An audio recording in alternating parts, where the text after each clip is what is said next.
Salve, amigas e amigos da filosofia, bem-vindos a mais uma das nossas conversações filosóficas.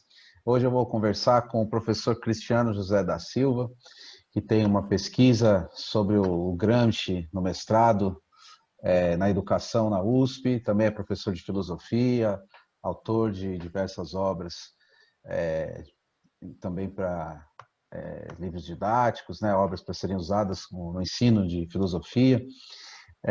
Prazer recebê-lo aqui no canal, Cristiano. Muito obrigado por aceitar fazer parte das conversações. Vou começar perguntando aí sobre a sua trajetória, para você contar um pouquinho o que você pesquisou nos seus anos de estudo aí, antes da gente chegar em algum tema mais específico. Então, já passo a palavra para você, sempre agradecendo a sua presença.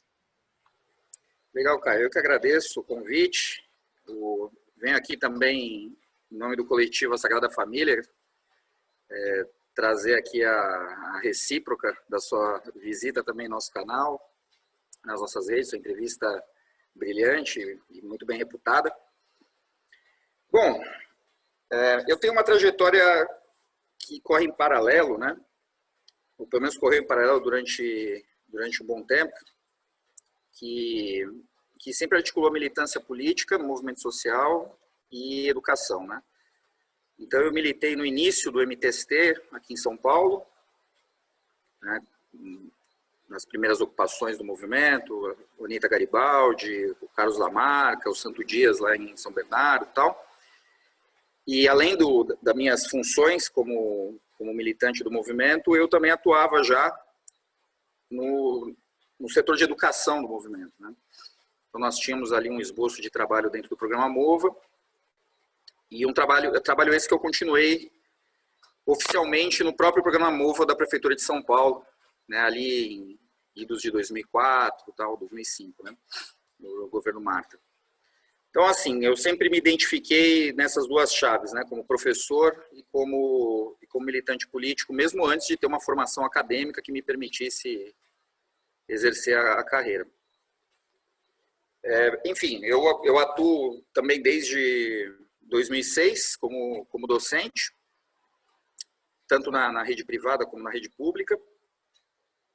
E pensando um pouco mais na minha trajetória de pesquisa e tal, o marxismo sempre foi um eixo importante das minhas leituras e dos meus interesses. Claro, né, tem a formação básica em filosofia que nós recebemos, né, eu estudei na FEFELESH, USP, mas o marxismo ali sempre funcionando como um centro gravitacional. Então, claro que nós vamos a Hegel, vamos a Kant, né, vamos aos autores necessários para suportar algumas reflexões, né. Estudei Lukács durante um bom tempo. E a minha relação com Gramsci era uma relação muito esporádica, né, de algumas leituras um pouco ocasionais, de alguns grupos de pesquisa que eu ingressei, seja no contexto da militância, seja no contexto da universidade. E a minha escolha para o projeto de pesquisa no mestrado, né, minha escolha de centralizar as coisas no Gramsci, teve como principal objetivo, no meu entendimento, né, a importância ou o ponto interseccional que o Gramsci ocupa, e isso é particularmente importante na educação, entre a militância de ponta, né, entre a ação política no seu sentido mais estrito e todas as outras dimensões que interferem, né, nessa ação política, né, como a educação, por exemplo. Então, Gramsci ele é um autor muito multifacetado, né? Então, eu enxerguei ali um bom potencial e espero que a pesquisa tenha ficado a contento, né? E continuo agora nas minhas estruturações aqui do doutorado, também trabalhando com Gramsci. Certo. E dentre os conceitos da obra dele, tem o conceito de hegemonia, que eu sei que você pesquisa esse conceito. Se você puder falar um pouco, primeiro tentar definir melhor o conceito e depois pensar qual seria, na sua visão, a aplicabilidade desse conceito para a compreensão do Brasil contemporâneo.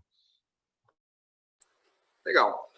Bom, para ficar bem esquemático e bem didático, assim, para que nós tenhamos já um corte mais vertical dentro dos interesses do Gramsci nesse conceito, nós temos que pensar o seguinte: a sociedade jamais é estática e ela tem tendências, né, de possibilidades, né, de encaminhamentos históricos, né. E aí, claro, né, essas tendências são múltiplas, mas nós podemos talvez estabelecer aqui 3 grandes grupos, né. Aqueles grupos que gostariam que a sociedade voltasse para algum ponto anterior, né. Esses têm pouco combustível histórico, né, que é o que o Gramsci chama, por exemplo, de intelectuais tradicionais, né, aqueles intelectuais oriundos de uma estrutura social anterior, mas que permanecem, e aí ficam meio como fósseis, assim, né, funcionando dentro da nova situação histórica. Existem aqueles que querem manter as coisas como estão, né? Então, claro que toda filosofia burguesa tem uma intencionalidade importante no sentido de manter a ordem burguesa, e tem aqueles que querem levar a história para o seu próximo estágio, né? Os revolucionários. Eu estou usando esse tipo de imagem para que nós possamos pensar que se trata realmente de condução das coisas, né? De domínio, efetivamente. Olha, esse grupo consegue manter as coisas como estão, ou esse grupo consegue levar adiante numa direção emancipatória, ou aquele grupo está conseguindo, de fato, frear a roda da história. E hegemonia quer dizer exatamente isso, né? Condução, a raiz etimológica nos leva à ideia de condução, né? Como se fosse uma condução mesmo de cavalos, né? De um veículo, né? Então, quem tem a hegemonia, ou a disputa da hegemonia, na verdade, ela tem a ver com esse papel de protagonismo sobre o curso das coisas. Tá? Então, não se trata somente de um aspecto, né? Porque a sociedade, na verdade, é uma totalidade que incorpora uma série de elementos, né? Políticos, militares, culturais, etc., morais, né? Espirituais. E a questão da hegemonia tem a ver com todos esses aspectos, né? Nas suas ligações, né, mais ou menos próximas, aquele grupo, aquela classe que detém a hegemonia é aquela que consegue dar as cartas, que consegue impor as suas ideias, né, um pouco naquela ideia de que as ideias dominantes são as ideias das classes dominantes, né, essa expressão do Marx tem a ver exatamente com essa questão da hegemonia, né. A classe trabalhadora, ou as classes subalternas, seja lá como queremos chamar, né, ela de alguma maneira está conseguindo conduzir a história para um ponto que lhe seja favorável, ou não, né? Ou ela está sendo conduzida, né, pelas elites.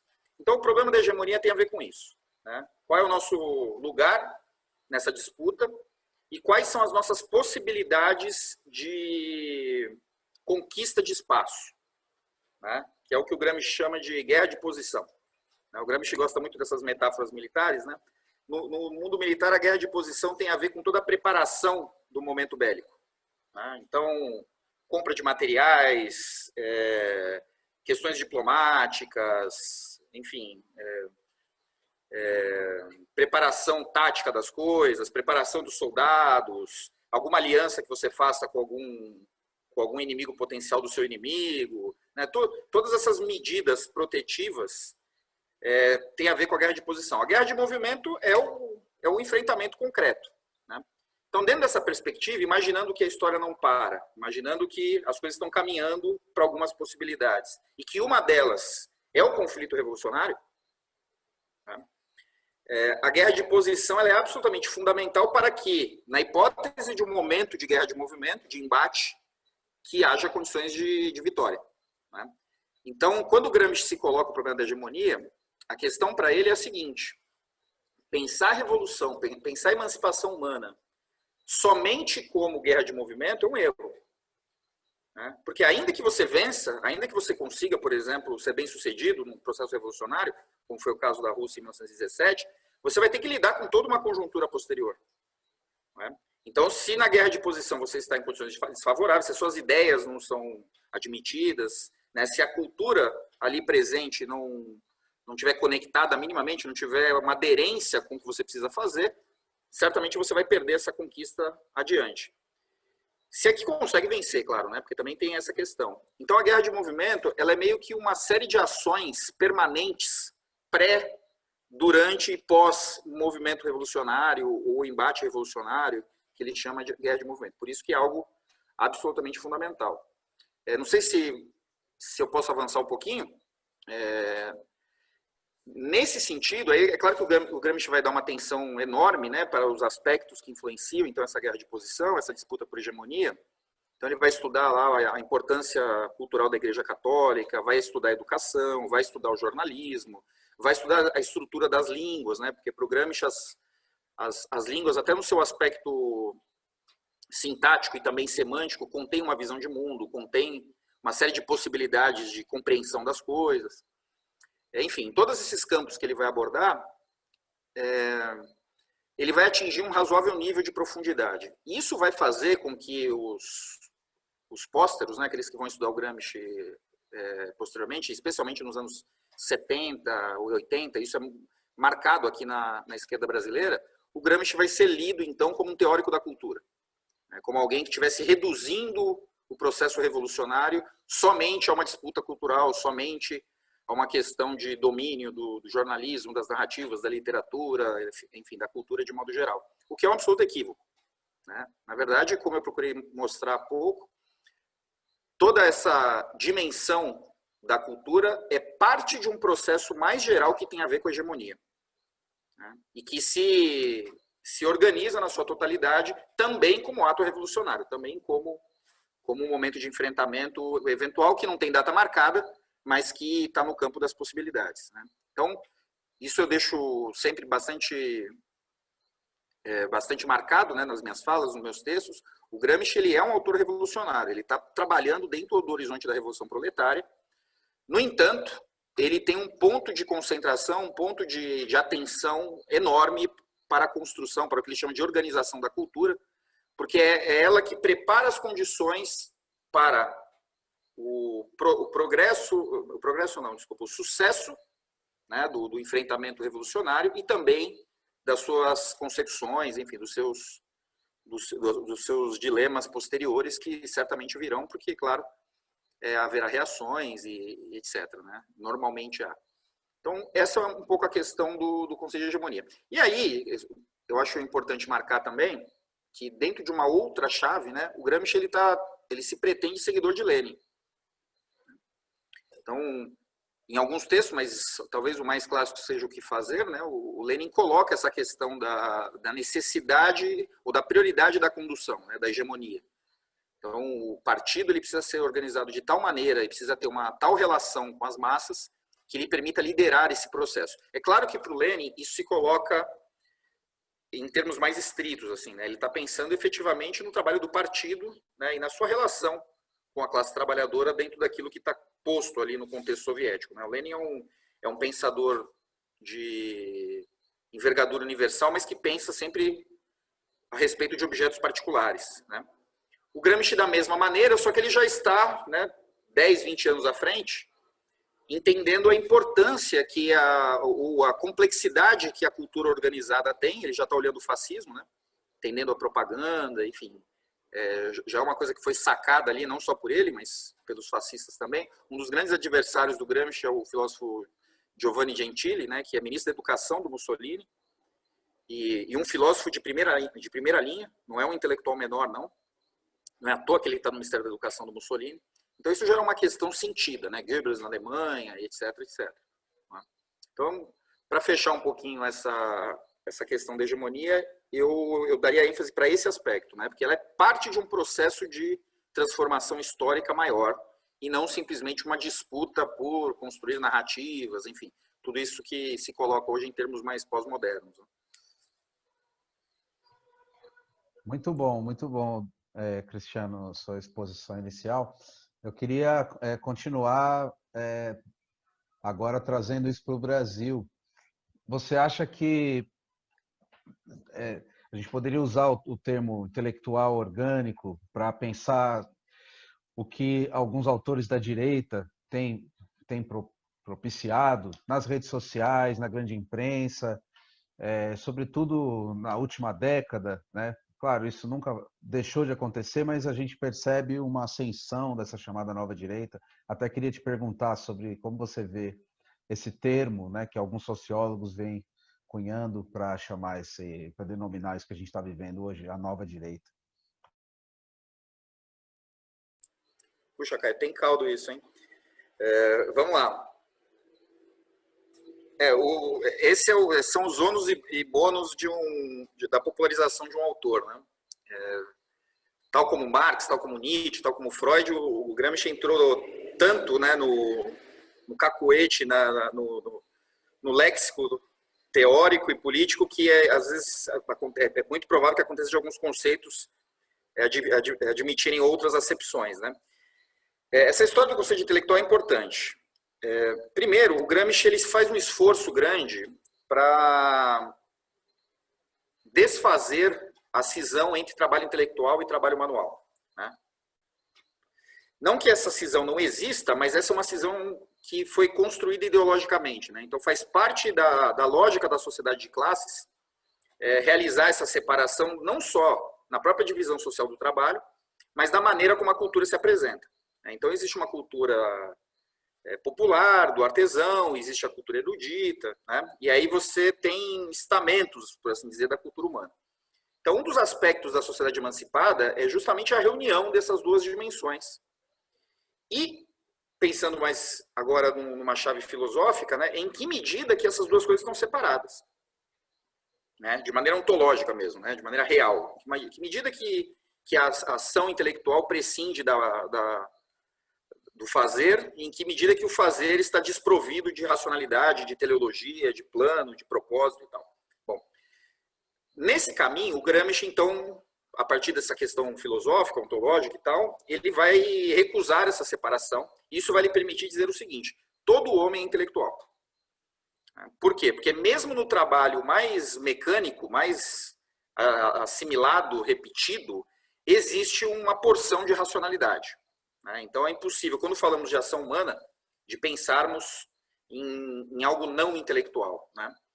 E isso vai dar a chave para o Gramsci pensar o que é o intelectual orgânico e o que é o intelectual tradicional. Então, o intelectual tradicional, ele é aquele que, como eu já mencionei na minha primeira intervenção, é aquele que, primeiro, se identifica como uma espécie de intelectual profissional, né? Aquele que produz teorias e cujas teorias não estão vinculadas com o atual momento da história. Então é um pouco assim, é um pouco o educador, o teórico da educação que está propondo um retorno ao modelo jesuítico. A questão não é se isso deve ou não ser feito, se isso tem méritos ou não. A questão é que aquele tipo de educação serviu ao momento histórico que passou. Então ele não consegue mais se assentar nas condições históricas atuais. Então é nesse sentido que ele é um intelectual tradicional. O intelectual orgânico, ele pode ou não ser esse profissional da teoria, né? Mas a diferença dele é que o que ele produz em termos de teoria, ou enfim, em termos de reflexão, não precisa ser necessariamente cristalizado, né, numa teoria, está em conexão com o que está acontecendo, seja para uma via emancipatória revolucionária, ou seja pela sua manutenção. Então nós poderíamos dizer, por exemplo, especialmente pensando no século XX, que no 19 também, etc., que um intelectual liberal, né, ou ainda assim um conservador de tipo britânico e tal, ele é sim um intelectual orgânico na medida em que ele está tentando dar voz, coerência e sistematicidade para uma visão de mundo que tem combustível histórico para acontecer. Da mesma maneira o marxista e assim por diante, né? Mas não é só. Todo aquele que veicula uma visão de mundo, veicula uma estrutura de pensamento, também pode ser um intelectual orgânico. Então, por exemplo, o gerente da fábrica é um intelectual orgânico. Por quê? Porque ele transmite uma lógica, uma racionalidade, que é a racionalidade da propriedade privada, do interesse do patrão e etc., para os funcionários. Né? Então, o professor também é um intelectual orgânico. Mas ele não tem um partido, não importa. Se ele está traduzindo uma visão de mundo no processo formativo das crianças, ele cumpre essa função de um intelectual que está organicamente vinculado a uma história viva que está acontecendo e está se construindo no próprio processo de interação entre as pessoas. O jurista é um intelectual orgânico? Com certeza. O jornalista é um intelectual orgânico? Com certeza. Então, esse caráter de orgânico ou não para o intelectual tem a ver com a maneira como ele se conecta com toda esse organismo que é a sociedade. Né? A sua pergunta, possivelmente, não sei se eu interpreto mal, peço desculpas se eu faço, é se aquele intelectual que se coloca assumidamente numa perspectiva militante é orgânico. Né? Isso é uma confusão que pertence muito à esquerda. Né? A esquerda geralmente se refere, sei lá, ao intelectual marxista que está num partido é orgânico, que não está não é orgânico. Então, essa minha explicação vem nesse sentido. O intelectual que está militando, ele pode ou não ser orgânico, independente de estar ou não no partido, né? Então, por exemplo, sei lá, vou fazer uma caricatura aqui. O sujeito que está no partido do retorno da monarquia e dos direitos tradicionais, né? O partido pode existir, ele pode até ter um CNPJ lá, um registro, ele pode estar publicando no YouTube, pode estar publicando livros, mas ele está se referindo a uma série de condições históricas que não existem mais. Não tem condições mais para voltar lá a família Bragança e assumir o poder e sustentar uma iniciativa como essa. Então, aquilo cai efetivamente numa certa esterilidade teórica. Então, essa esterilidade que dá o parâmetro do que é orgânico ou do que não é dentro da filosofia, dentro do pensamento do Gramsci. Uhum. Entendi. Mas, em todo caso, a questão da nova direita, como é que você vê essa ascensão? Tem a ver também com isso. Até a maneira como você esclareceu o conceito de organicidade do intelectual, dizendo que não é só aquilo que se pensa comumente ser, né, o intelectual, qualquer pessoa pode ser. Então, quando eu entro no YouTube, crio um canal, monto um curso online, publico, né, meus textos, aquilo que eu falo circula de uma maneira. Isso, a gente está vivendo uma disputa em que as ideias da chamada nova direita têm ganhado muita força, né? E tem mobilizado, inclusive, os ataques que estão sendo feitos à universidade, à educação pública no Brasil, coisa e tal. Então, eu queria fazer essa pergunta para você. Como que você vê a organicidade das ideias da nova direita no contexto atual e a importância das redes sociais nisso? Esse fenômeno da nova direita, eu acho que é resultado de uma sucessão de pequenos desastres que nós vivemos aí nas últimas décadas, né? Bom, dentro de uma chave gramsciana e marxista, eu entendo esse fenômeno da seguinte forma. Pensando naquela história, né, naquela tese dos vetores de tendência da história, né? Então, nós já sabíamos há décadas, ou mais de século, que o capitalismo chegaria a um ponto de impasse, né? Ele chegaria a um ponto em que, sob o ponto de vista produtivo mesmo, ele não poderia continuar com seus níveis de acumulação ad infinito e também não poderia incorporar a totalidade da humanidade dentro dos seus projetos, dentro das suas promessas, né? Dentro das suas ilusões. Em algum momento nós chegaríamos nessa bifurcação que se coloca entre aumento da produtividade, barateamento efetivo da produção de mercadorias, né? É evidente que hoje as mercadorias custam muito menos, né? Os padrões de conforto são muito mais acessíveis, e ao mesmo tempo, né, de maneira contraditória, talvez paradoxal, um aumento gritante nos índices de desigualdade, etc., né? Isso acompanhado por fatores adjacentes, né, como a desempregabilidade estrutural e etc. Bom, tudo isso vem acompanhado, se nós focarmos agora na dimensão cultural, né, na natureza iconoclasta do capitalismo. O capitalismo, dentro dessa lógica de construir a partir da destruição, ele não faz isso somente em relação a paradigmas produtivos, né? Ele faz isso também dentro da cultura, ele faz isso por meio das guerras, nas próprias estruturas físicas das cidades. Então, especialmente a partir do pós-guerra, todas aquelas mudanças culturais importantes que foram permitidas e resultados de luta também tiveram depois uma certa captura do próprio capital, né? Então, aquelas lutas sociais todas, aquelas lutas localizadas, né, do movimento negro, do movimento feminista, etc., etc., etc., essas lutas que nasciam a partir de um centro genuíno de embates e de organização popular, por ser da natureza do capital transformar qualquer coisa em mercadoria, essas coisas também foram assimiladas e a partir, especialmente, eu acredito que dos anos 90, né, se tornaram indistinguíveis da própria lógica do capital. Então, quando, por exemplo, nós vemos um movimento LGBT cujas pautas são absolutamente legítimas e devem ser defendidas, mas absorvido, né, pelo próprio mainstream, pela própria dinâmica, né, das grandes TVs, enfim, dos grandes meios de comunicação, e começa a ser naturalizado, o sujeito que não consegue decifrar essa esfinge, ele pega o começo da história, que são as lutas relacionadas à classe trabalhadora, à esquerda, etc., pega o fim da história, que é esse negócio aparecendo na novela da Globo, E aí ele monta um cenário que não é tão inverossímil assim, né, numa vista um pouco mais apressada, de que se trata de uma grande conspiração mundial dos globalistas, etc., para destruir a família, por exemplo, que de fato foi destruída. Não pela esquerda, mas que de fato sofreu uma série de abalos pela própria dinâmica do trabalho, e etc, etc, etc. Então, a questão é esse nó, né, que se coloca. Nesse sentido, essa nova direita, ela, enquanto está fazendo teoria, fazendo canal, comentando por aí, se colocando como intelectual, etc., nesse sentido ela tem uma certa organicidade, porque ela está respondendo às situações que estão acontecendo, efetivamente. Né?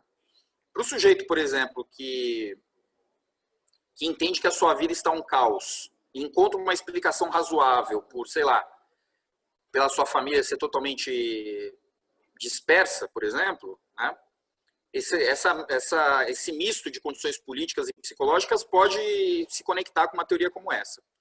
O problema todo, o que torna não orgânico, né, o inorgânico, o trabalho dessa nova direita, porque isso pode ser olhado em fases, né, em estratos, é que as soluções que eles dão estão dentro do próprio campo do capitalismo. Né? Então, eles reconhecem um fenômeno, mas não reconhecem os elementos ativos desse fenômeno, né? E um capitalismo totalmente idealizado, que nunca aconteceu, né? Daí essa síntese entre conservador e liberal, né? Então eles pensam aí uma ideia de que, olha, precisamos voltar para aqueles valores vitorianos, com um tipo de formalismo econômico pensado lá no século XVIII, não é? E fica uma coisa de difícil contestação, porque eles estão trabalhando dentro de uma hipótese que, por ser ideal, né, não pode ser facilmente contestada. Né? E é claro que eu falei uma série de pequenos desastres, né? E aí não foi à toa que eu comecei por essa história da crise do capitalismo. Pensando um pouco agora na trajetória do movimento operário, do movimento comunista e tudo mais, e aí voltando à história da guerra de posição e guerra de movimento, quando a situação de crise aparecesse, né, quando ela aparece, é muito importante que a classe trabalhadora, que todo o campo que defende uma pauta emancipatória esteja bem organizado, esteja atuante, esteja com as suas prioridades bem definidas, né? Não precisa ser um bloco único, mas que seja um bloco que consiga se comunicar, que tenha lá os seus consensos estabelecidos, e é exatamente o que nós não temos agora. Né? Então, a esquerda ela existe talvez fisicamente, né? Mas ela não existe como um bloco intelectual e moral, né? Como diria o Kant, o Gramsci. Né? Ela não tem uma articulação filosófica mínima para conseguir fazer frente a essa situação de crise, a dar respostas. Né? Então, diante desse silêncio, e aí com o vetor da internet, mais um pequeno desastre, né? Com o vetor da internet, isso ganha uma expansão extraordinária. Eu não sei te dizer se de maneira natural ou artificial, enfim, não caio muito nisso. Eu acho que, de fato, os caras têm uma capacidade de expansão da sua mensagem razoável, né? Já vista que, conversando com a nossa avó, né, essas ideias aparecem. Mas é isso, né? É uma situação que, por um lado, é dramática, porque a esquerda não tem condições de trazer respostas a isso. A única coisa que a esquerda consegue apontar para as pessoas é exatamente algo que deve ser abandonado, né, que são essas ocupações do espaço institucional, também outra fonte de pequenos desastres. Né? Então fica o silêncio, eles ocupam esse silêncio. Por um outro lado, a mensagem deles não tem como se sustentar historicamente. Então, esse medo não precisamos ter, assim, que os caras vão conseguir, sei lá, reestabelecer aqui um tipo de monarquia absolutista maluca e tal. Isso aí eu não vejo possibilidades para acontecer. O que torna o futuro bastante incerto, né, com certeza. E sobre o diagnóstico de que a esquerda morreu, tem, por exemplo, Vladimir que diz isso. O que você acha disso? Talvez essa esquerda que exista, pode ser. Mas enquanto houver sociedade de classes, vai haver luta de classes. Enquanto houver luta de classes, né, vai haver a sua expressão política, né, o seu esforço de organização. Pode ser que aquilo que se chame atualmente, né, que tenha existido como esquerda, esteja em processo de destruição, mas não dá para entender, Porque, assim, o que parece quando se diz isso é que, bom, a esquerda morreu, então significa que só a direita continua agora, né, com algum tipo de importância, etc., como se nós estivéssemos migrado para o campo do intelectual tradicional, né? Não é o caso. Né? Dentro dessa chave isso é bastante batido, mas quantas vezes nos últimos 150 anos o Marx foi tido como obsoleto? Né? E aí toda a crise do capital traz o velho barba de novo para o centro das coisas. Né? O Gramsci também é um autor que aparece muito em momentos de crise. Isso é sintomático. Né? Significa que eles têm algo a partir deles, né? Eu escutei isso, não sei se foi do Carlos Nelson Coutinho, não me lembro agora exatamente, mas o marxismo ele tem, talvez seja a única filosofia que tem condições de inquirir a história presente, né? Que tem elementos para inquirir a história presente de maneira viva, de maneira concreta. Então, todos esses diagnósticos catastrofistas estão fadados ao ridículo, né? Se nós pensarmos no longo prazo. E outros tantos também, Lenin, Trotsky, enfim, outros grandes pensadores. O que eu acho importante nessa história é o seguinte, que eu acho que é alguma coisa que a gente precisa olhar com mais atenção e tem a ver também com as reflexões do Gramsci, né? Esse fluxo de organização da cultura, ele caminha, né, do mais sistemático para o mais difuso, né? Então, o que é a filosofia para o Gramsci? A filosofia é justamente essa visão de mundo que estrutura a ação das pessoas, né? Que condiciona as pessoas para A ou para B, ou para recusar esta ou aquela posição, este ou aquele caminho histórico. Né? Então, a cultura ela tem essa pré-formatação, por assim dizer, da conduta possível das pessoas. E o momento mais sistemático da cultura é a filosofia, é o filósofo. Então, você pega lá o Platão, Kant, o Hegel, né? Esses caras, quem são esses caras, né, para o Gramsci? Esses caras são a expressão mais sistemática do espírito de um tempo. Mas esse espírito do tempo ele está em tudo, né? Ele está no jornalista, como eu disse, ele está no gerente da fábrica, ele está no taxista, né? Ele está ali circulando, né? É claro que quanto mais popular fica, mais difuso ele fica. Em que sentido? Mais teses que no sistema filosófico apareceriam claramente como contraditórias, né? Mas elas são aceitáveis numa base, se nós pensarmos, né, numa linha vertical. De maneira que, por exemplo, o sujeito possa ser politicamente homofóbico, a ponto de votar, por exemplo, num candidato homofóbico, mas não achar ruim que o vizinho dele seja casado com uma pessoa do mesmo sexo, por exemplo. Né? Então, essas coisas a gente vê muito na periferia, né? Na conduta direta, ok, mas eu voto, na minha expressão política parece de outra forma. Tal. Qual é a questão aí? A questão é que quanto mais a comunicação da filosofia, do pensamento sistemático, chegar inteiramente na base, né, sofrendo o mínimo de interferências e contradições possível, mais o bloco hegemônico está organizado e está forte. Né? Então, por exemplo, o que me preocupa nessa questão da nova direita? Peço desculpas aqui pelos barulhos dos automóveis e tal.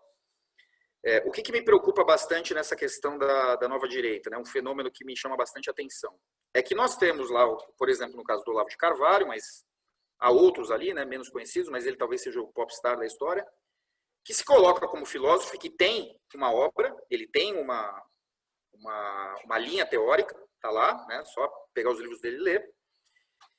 E aquelas teses foram e estão sendo ainda, claro, né, felizmente hoje de maneira residual, mas estão sendo repetidas pelo motorista de ônibus, né, pelo segurança do condomínio, né, pelas pessoas que estão efetivamente nessa base, sem que elas sequer saibam quem é o Olavo de Carvalho. Se eu pegar a foto do cara e qual o nome dele, assim, sei lá, você conhece esse cara aqui? Olavo de Carvalho? Não sei quem é. Né? No entanto, o sujeito está reproduzindo esta ou aquela ideia do Olavo de Carvalho. Isso aconteceu como? Porque ele criou o que eu chamo de uma hierarquia de intelectuais. Né? Então, por meio do COF, né, o curso de filosofia dele, ele foi formando pessoas de diversos tipos, né, e foi dotando essas pessoas de uma confiança no exercício, né, do papel do intelectual, e justamente por essa natureza do YouTube, essa coisa fácil, né, 4, 5 cliques, eu tenho um canal e eu tenho um público, ele conseguiu, com essas pessoas, traduzir com razoável sucesso os princípios gerais do seu pensamento para diversos públicos. Então, tem lá tem o roqueiro maluco que falava com os jovens do ensino médio, de classe média. Então o cara pega uma guitarra, o cara faz uma piada, o sujeito é engraçado e reproduz o pensamento. Aí tem a outra lá que é professorinha, não sei o quê, e fala para fulano de tal. Aí tem o outro que é o policial militar lá, né, e está na rua, né, numa situação de perigo. Enfim, diversos tipos diferentes que a esquerda jamais consideraria intelectual, que a esquerda jamais admitiria, por exemplo, num grupo de estudos dentro da universidade, né, que certamente a esquerda vai falar assim, esse cara aqui não é sério, isso aqui não vai entender Marx, não vai entender Gramsci, não vai entender nada, esse cara deixa aí. Né? Mas que o Olavo de Carvalho acolheu, ensinou.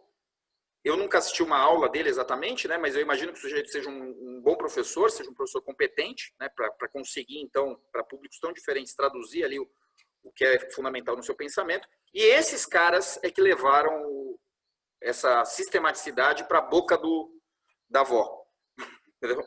No WhatsApp. Não foi o meme que fez isso, né? Ela escutou isso por outras frentes. E é bastante relevante que esses caras tenham 2, 3 milhões de pessoas nos seus canais. Então, um vídeo publicado, meia hora depois, uma hora depois, tem 100 mil pessoas, 200, 300 mil pessoas tendo assistido. Então, isso não é um fenômeno menor e precisa ser olhado com atenção. E está dentro, claro, como parte, lógico, né, como um setor desse processo inteiro que a gente chama de hegemonia. Né? Ainda que, considerando o que eu falei antes, eu não entendo que as respostas desses caras tenham um alcance histórico importante. Mas os caras elegeram o presidente da República. Né? E no encalço dele, tantos deputados, governadores, ministros, enfim, toda uma burocracia hoje que responde a essas ideias e causa danos muito concretos, muito verificáveis para todos. Né? Obrigado por essa resposta. Também vou fazer mais uma última pergunta, Cristiano. Como é que você vê o papel da universidade, e especialmente a universidade pública? Porque um dos efeitos disso que você muito bem narrou foi o que antes era uma desconfiança com o que era produzido na universidade pública brasileira, tenha se transformado numa hostilidade, né, por grande parte da população. E, enfim, não preciso dizer exatamente o que é, acho que todo mundo está acompanhando, né, a imagem que foi feita aí da universidade pública no Brasil. Então, eu queria te ouvir também sobre o que você teria a dizer, possibilidades de resistência, diagnóstico, o que você acha que poderia ser feito. Claro, claro. Bom, assim, eu acho que uma maneira de proteger a universidade pública é considerá-la, primeiro, como uma conquista civilizatória, né? Não necessariamente uma propriedade privada ou um feudo da esquerda. Né? Eu uso essas duas expressões com óbvia ironia. Né? Por que isso?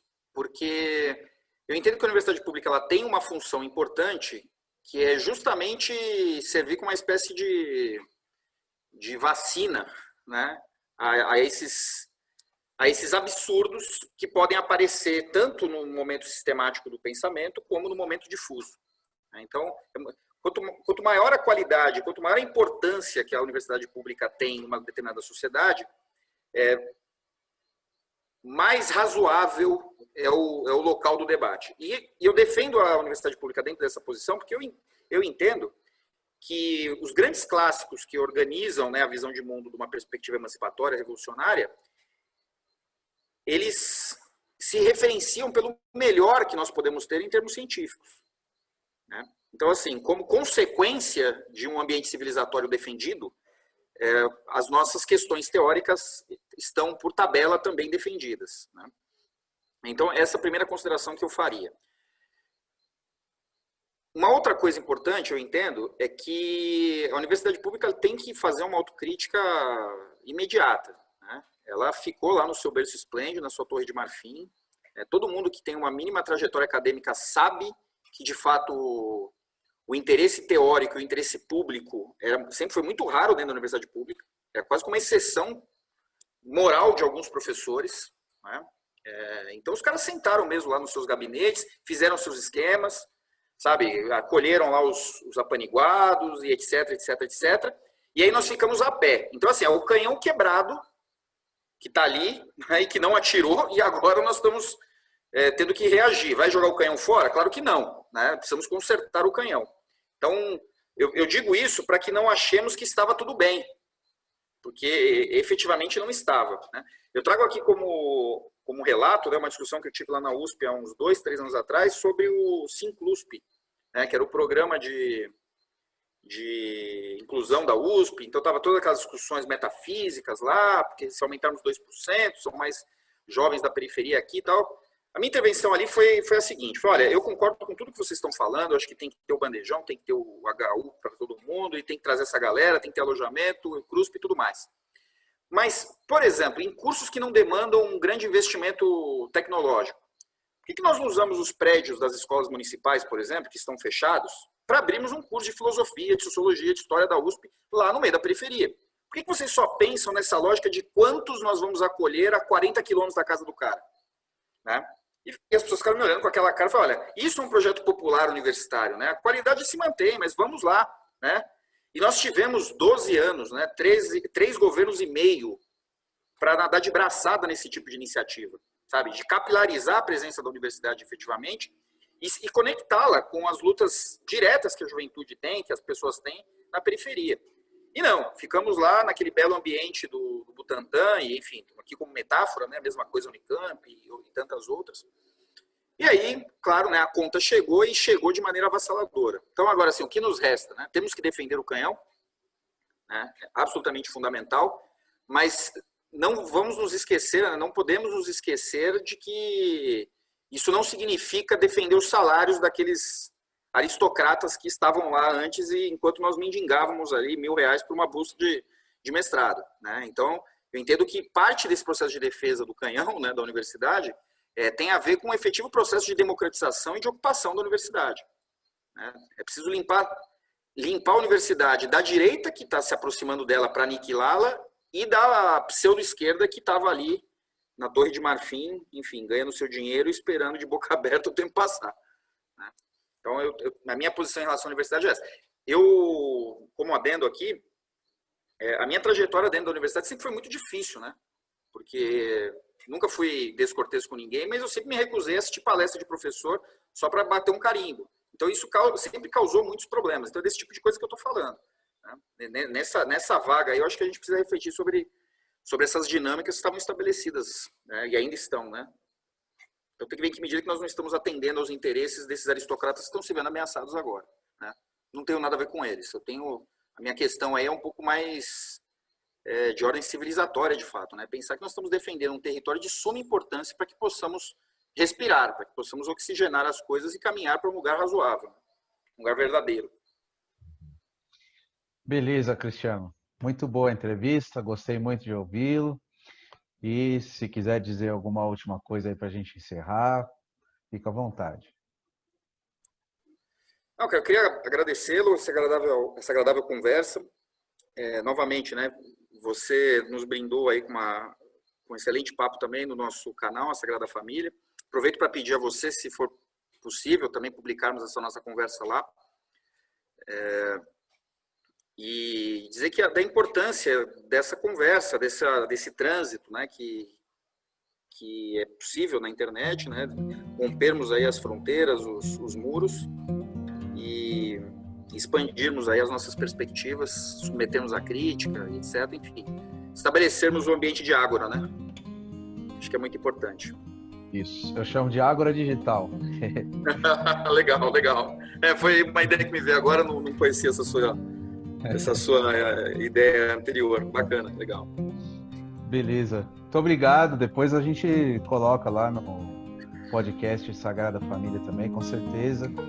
Aproveitando para divulgar aqui, a gente deixa o link na descrição do vídeo para o pessoal poder acessar. Obrigado, Cristiano. Obrigado a todo mundo que assistiu a gente aqui nesse vídeo e fiquem ligados nas próximas conversações filosóficas.